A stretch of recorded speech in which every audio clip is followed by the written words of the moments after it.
معتکف آدمی کے لیے اپنی شرعی یا طبعی ضرورت کے پیش نظر مسجد سے باہر نکلنا جائز ہے۔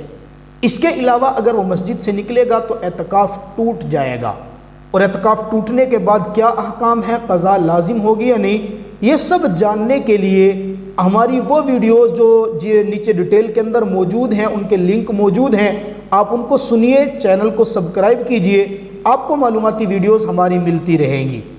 اب جو مسئلہ میں بیان کرنے لگا ہوں توجہ سے سنیے، یہ بھی انسانی بشری تقاضے کے پیش نظر حالت اعتکاف میں خروج ریح کے لیے، ظاہر ہوا کے خروج کے لیے، کیا مسجد کے اندر ہی وہ اخراج ریح کرے گا یا مسجد سے باہر نکلے گا؟ مختلف علماء کرام نے اس کے اوپر گفتگو کی ہے۔ فتاوی رحیمیہ کے اندر مفتی صاحب فرماتے ہیں صحیح بات یہ ہے کہ اخراج ریح کے لیے بھی معتکف آدمی مسجد سے باہر نکلے۔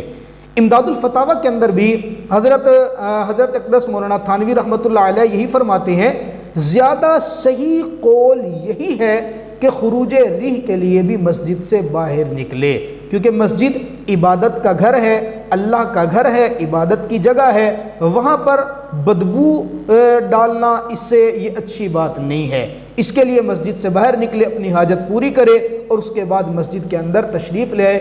اللہ رب العزت آپ کو اور مجھے سمجھنے کی توفیق عطا فرمائے۔